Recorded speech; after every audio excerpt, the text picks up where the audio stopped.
What does the idea of outer space make you feel? Does it bring hope or helplessness?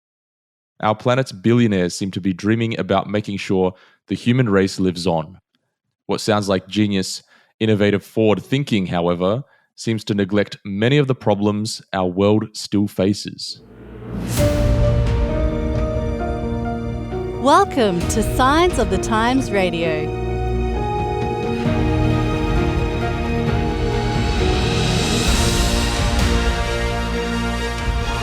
Welcome back to another week of Signs of the Times Radio.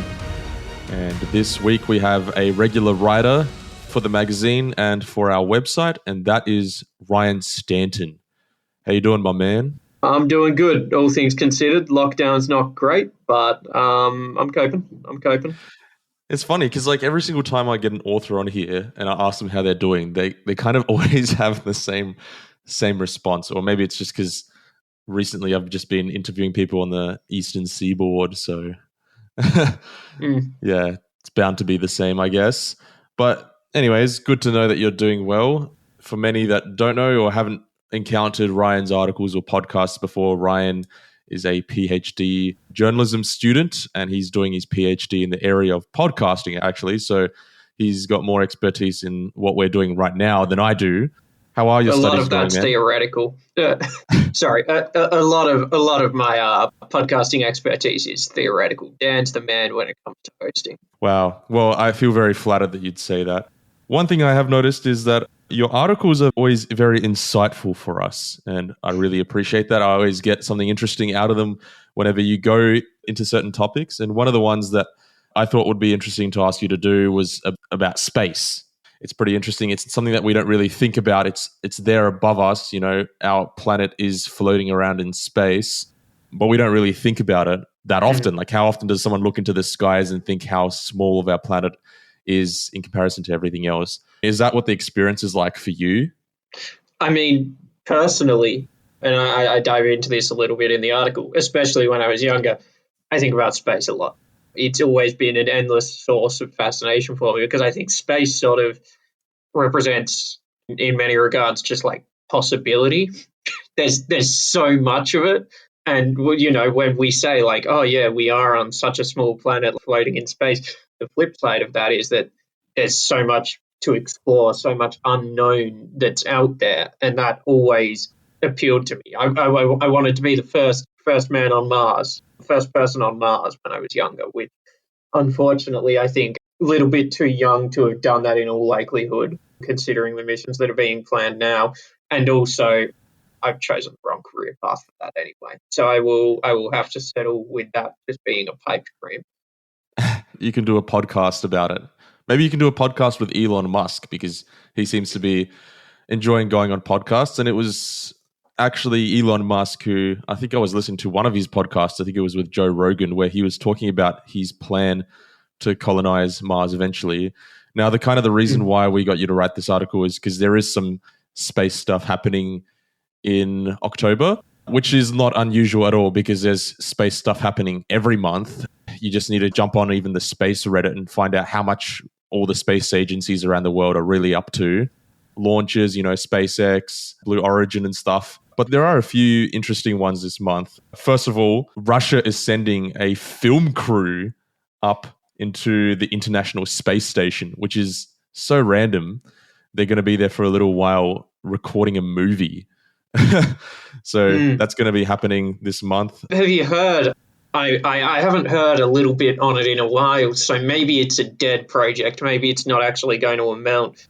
Tom Cruise and the director of the Edge of Tomorrow film that he did, he's reuniting with that director to film a film that will film partially in space. They want it to be like the first blockbuster that has actual scenes set in space. So, you know, that's how he's going to one-up his next stunt, is there's a plan to do that.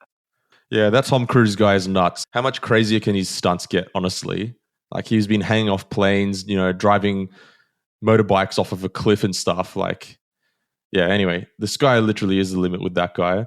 But yeah, so as far as what else is happening in October, there's also a probe that's going to be looking for the earliest fossils of the solar system. And then later in this month, also, there's SpaceX is launching a rocket. And then later in the year, there's a telescope, which is going to be the successor to the Hubble telescope. A lot of people might know the Hubble telescope is a really famous telescope that was doing photographs of outer space. They're launching a new one called a James Webb telescope, which is apparently 100 times more powerful. It was supposed to cost $1 billion US, and it was supposed to be finished like a decade ago, but now it costs $10 billion, and now it's going to finally be launched at the end of the year. You've also observed that there's been other stuff that's space-related this year that is a first, really. Can you just tell us about what some of the things that you've noticed have been? As you said, there's a lot that's been going on throughout the year regarding space. And there was one sort of thing that was really kicking off when I wrote this article. That we write articles a little bit before they come out. You know, you have to get it printed, have to get it edited and everything. And that was what some people have called the billionaire space race, which was, you know, we had Jeff Bezos was the big one that a lot of people were talking about, heading up into sort of low Earth orbit in his Blue Origin company rocket, and he auctioning off a seat for somebody from the public to come along with him. And that was sort of big news. There was a lot of memes, there was a lot of jokes about it, and there was a lot of sort of discussion. Why are billionaires like Jeff Bezos and Elon Musk so interested in space? Musk, you know, you mentioned him a bit, talking about colonizing Mars. He's on record as saying, you know, he'd like to die on Mars, just not on impact. You know, sort of implying that he wants to get there safely and live out the end of his life there. He hopes to have colonies established in his lifetime. And the big sort of question that a lot of people have regarding this sort of stuff is why? Why are billionaires so interested in exploring space? Yeah, I'm particularly interested in Elon Musk's take on everything. And I think the one key theme of what he's really trying to push is the idea that life on Earth is not sustainable, particularly as humankind. So all the stuff he's interested in, whether it be transhumanism, the preservation of the human consciousness beyond our human bodies, or trying to send us off into Mars, it's peddling this idea that life on Earth is not sustainable anymore. That's a pretty interesting idea. I mean, popular fiction has, as far as movies and TV shows, has pushed this idea for a little while, some more ridiculously than others. But one movie that many people have watched that's somewhat recent is Interstellar, which is pretty much the idea that crops aren't able to be grown on Earth anymore, and humanity needs to find another planet to habitate. Is this a crazy idea? Why are we so interested in this idea? Is it just a piece of science fiction, or is it an actual doomsday clock that's counting down to a time when we can no longer live on Earth? Well, I think it's like most science fiction, it's something that is sort of extrapolated from a truth. And the truth that this often comes down to is a lot of what humanity is doing at the moment to the planet is not sustainable. It will eventually cause a catastrophic collapse. And you see this in reports like the recent IPCC, the Intergovernmental Panel on Climate Change, releasing a report saying, you know, we're code red.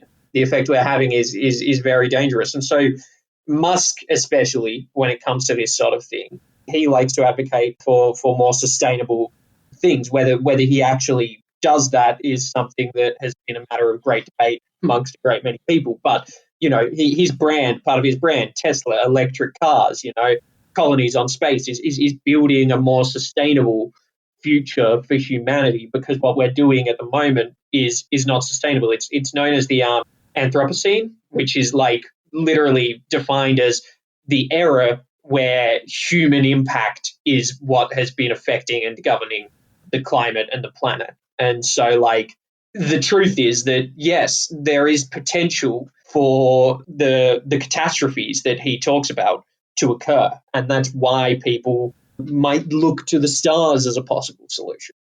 While these billionaires are sort of peddling this idea of the sustainability of the human race, at the same time, the stuff that you mentioned there about Jeff Bezos and Richard Branson going out into space has nothing to do with that, really. It's all about space tourism.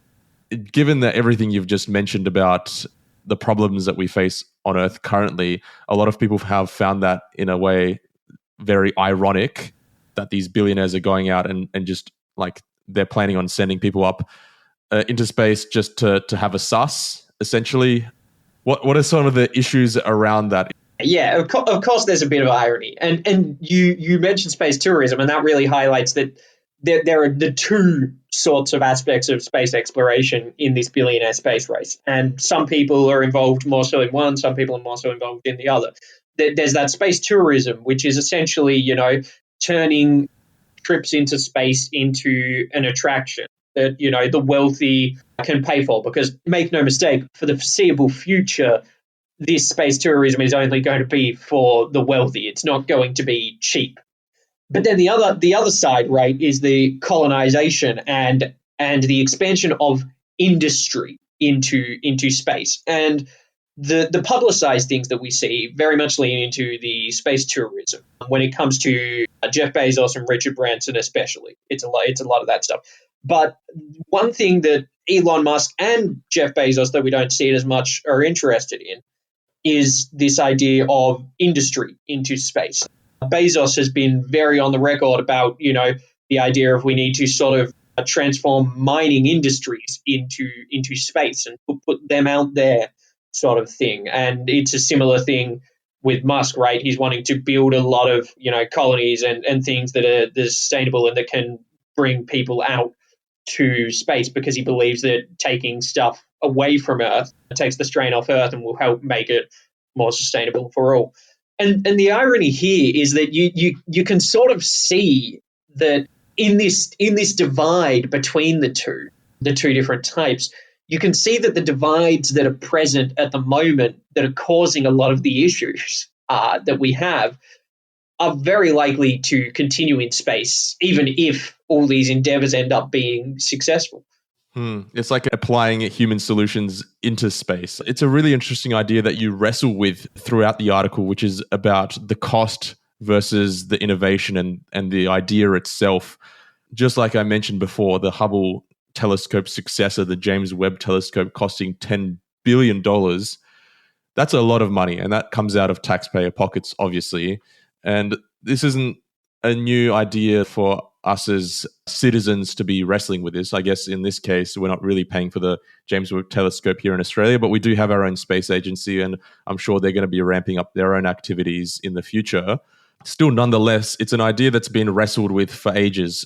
What sort of dividends are we getting from putting so much money into this? I think it's a debate that's been around since pretty much even probably before the Apollo 11 launch, when man was first sent to the moon.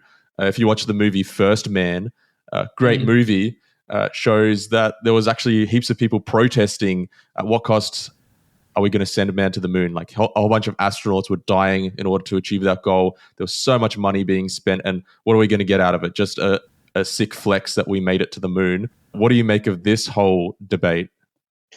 Well, yeah, I think that's really in some ways the crux of it, and there's sort of a few things in that regard.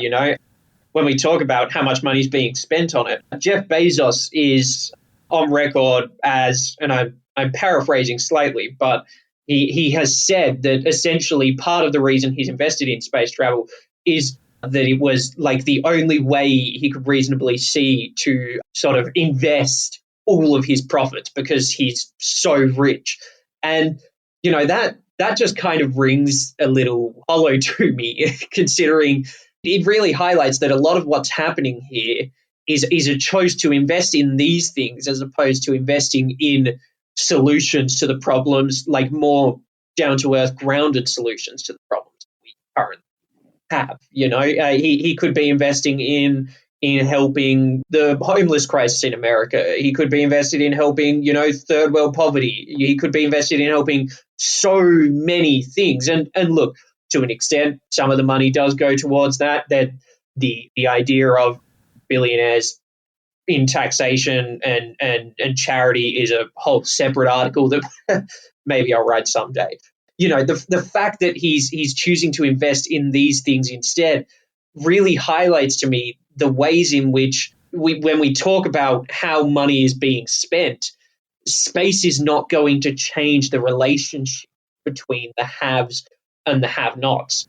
And I think the best example of this is a show and a book series that I love, which ironically enough this show is currently airs on Amazon Prime, and it was saved from cancellation on a different network because Jeff Bezos was such a big fan of it. But this show is called The Expanse, and it's ironic that he's such a big fan of it because it really highlights the flaws in the ideas, these sort of utopian ideals that are put forward regarding space travel. And it's, the general premise of this show is that we have, colonized Mars. We've got a bustling city on Mars, and we're working on terraforming it, making it habitable for all without spacesuits sort of thing. We have colonies on the moons of Jupiter, in the asteroid belt. We've expanded out. But that hasn't solved any of the problems. The people who are born and live in space are treated as second-class citizens. They're forced to, work in inhumane circumstances and really suffer and struggle to get what they need to survive. And the people on Earth and the people on Mars are sort of living far more privileged lives and forcing those in space to suffer for their benefit, essentially. And look, it's a lot more nuanced. It's a lot more complicated than that. I think part of the joy in the show is seeing how accurately it represents how our real world struggles might extrapolate out there. And this is fiction, of course. What these people are doing is they're trying to expand out into space to solve some of these problems without addressing the underlying issues or inequalities that are causing these problems. To expand industry out into space, to expand mining out into space like Jeff Bezos wants, that's not going to solve the problems of the people that are mining, being forced to work long hours for little pay and really struggling to make ends meet, even if they're working in space. Sure, they might be better off, but that's also not going to be available to everyone. Those jobs, those career paths are not going to be available to everyone, and those problems that we have on Earth will still persist here on Earth. And we might be offsetting some climate change factors by putting them into space. At the same time, a lot of the development of technologies to get us into space has the potential to negate that, counteract that to a certain extent. I've spoken a lot here, right?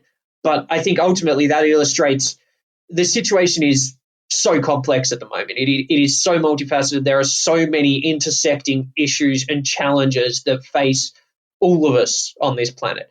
And there is not a silver bullet. There is not a golden bullet. There is not, one great solution.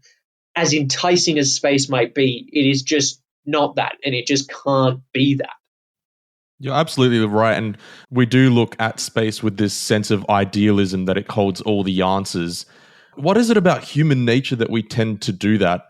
I actually wrote an article recently about Cristiano Ronaldo. This is completely unrelated, but Cristiano Ronaldo coming back to Manchester United and about the grass is greener syndrome. Now, when I was reading about that, it's pretty much the idea that as humans, we believe that the ultimate solution to a problem is going to be held on the other side. In this instance, the grass is greener on the other side, like as far as the hill. Do you think that essentially this fascination with space, and particularly going there to extinguish or solve all of our problems, comes down to this one really simple idea? I don't know that it comes down to one really simple idea, but I do think that is certainly part of it. And for me, right, part of why I see it is that I often think of humanity as being enamored with stories, enamored with narratives. Perhaps that's just me. Perhaps that's just part of me and my upbringing and my growth has shaped me to believe that. But that's how I often think of it. And it makes a great story. It makes a great narrative, of, when all else fails, we turn to the stars and they save us, But history rarely works that way. History and humanity and everything is just so complex and multifaceted that it is rare that you will ever get one true sort of simple narrative. We can construct narratives in our head to make sense of our life, and oftentimes they seem to accurately represent things, but ultimately you're missing out on details. And I think that's sort of what's happening here. And it is a really enticing idea. There's this sort of idea that the systems we have at the moment are broken. The status quo we have is broken, and we need something to shake that up. And I think this is especially partly why not just his space stuff, but Elon Musk more generally is such an enticing figure for everybody. There's this great video on YouTube that I would recommend everybody checks out. It's by, a video essayist called Tom Nicholas. It's titled "The Fake Futurism of Elon Musk." And it really highlights that we want to believe in these figures. We want to believe that their shift from the status quo can solve the problems and can provide an out. But the reality is it's rarely that simple. And is sort of, especially in the case of Elon Musk, who is often criticized, and I would say fairly, for having big ideas with far less follow through, right? Like the risk of straying from space. If you saw recently the press conference that he did was like, the Tesla robot that they're going to build and will be in production next year to help with daily life, like an Android butler sort of thing is how some people might view it, and how it was sort of being hyped up. The conference, it was literally a man in a morph suit pretending to be a robot, dressed up as a robot. And that I think that really gets at the difference between how we imagine these things and how they really are. We imagine it as being, oh, great, this robot that will help solve all our problems, right? And it just doesn't exist. It's just a fiction that we're hoping we can someday make true, but is very rarely the case. And look, in this instance, I may be proven wrong. That robot may come out next year and solve all the problems it claims. But I think as it stands at the moment, it's illustrative of those issues. Absolutely. Musk has definitely achieved some pretty crazy things. I mean, he's successfully sent rockets into space and then landed them back down on launch pads and stuff like that. Some of his ideas are pretty nuts, and they're obviously not realized. But really tying back to the core of the why we are doing this in the first place, the more I think about it, the more cynical it becomes. Because why do we want to evacuate Earth and go colonize somewhere else? Or why do we want to go into space? We don't believe that there is anybody who's going to save us. We're fending for ourselves in this universe. We need to become bigger than that. We need to control our own destiny. We need to go into space and go far beyond our little blue dot in the vast realm. What do you think about that idea? I think right, and I suspect I see where you're leading me here. But I do think I want to, before we get to the flip side of that, I do want to say that to a certain extent that is true, in that we should not be looking to these leaders, these men, and because the reality is at the moment all of them are men. We should not be looking to these people to save us. We should not be looking to Elon Musk or Jeff Bezos or Richard Branson or the next billionaire or Bill Gates even, right? Like, he's not in space, but, people sort of look to him as like a beacon of charity and helping. We should not be looking to any of them, any one person that is, currently living and currently attempting to change these problems as being able to solve everything. Because this world is just so fundamentally broken and flawed in so many aspects that it is impossible. It is insurmountable for anybody to fix it as it stands, But of course, the flip side that I suspect you'll get to there is that perhaps ultimately the solution to this is not from man anyway. We also don't want to discount the fact that we are not in control of our own destiny at all. I'm not trying to suggest that, because like you mentioned, especially with all the Amazon workers who get paid subpar wages while their owner gets to shoot off into space, there are some very real world problems where we can definitely have an impact. but also just thinking about the idea that where to next for humanity. Now, there are some theories, and Ryan, you're a Christian, so you adhere to or believe in one of them. Can you just explain a little bit about what the hope that you have learnt about is for humanity? The hope that I have comes from the template of Christ, right? Obviously, if I'm a Christian, I sort of believe in him. And I think that ultimately, right, this world is broken and we are not in control of our destiny, and it will stay that way until the inevitable return of Jesus, right? So like that's the big picture solution, right? We will never be able to get to a perfect earth until that happens. That is ultimately when that will happen. But I think at the same time, that doesn't mean we are powerless. That does not mean we cannot do anything. And Jesus, once again, to point to my faith, I think provides a clear template of this in that his ministry and his teachings were very much focused on dealing with the inequalities and issues and challenges of the time.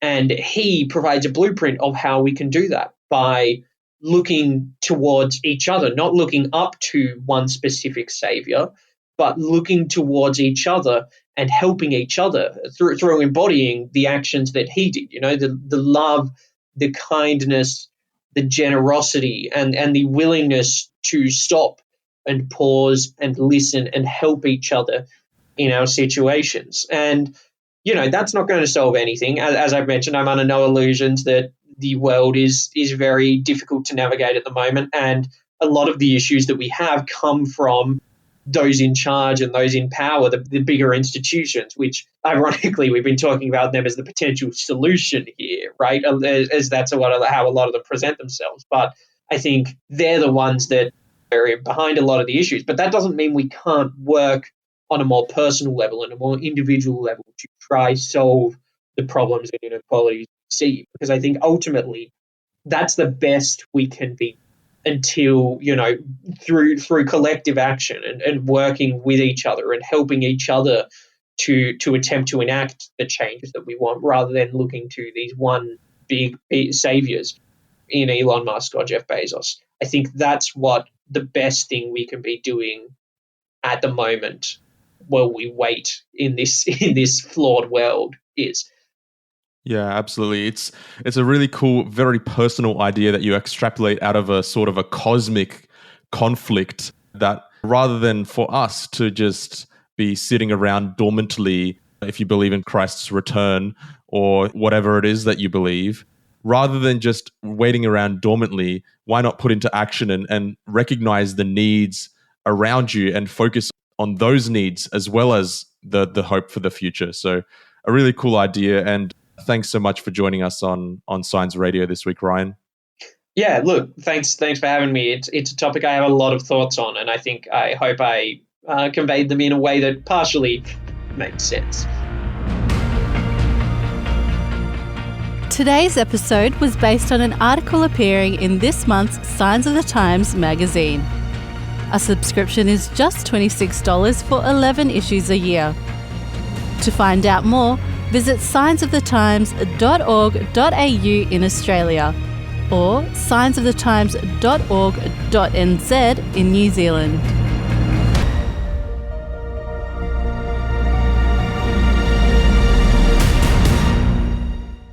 This is an Adventist Media podcast.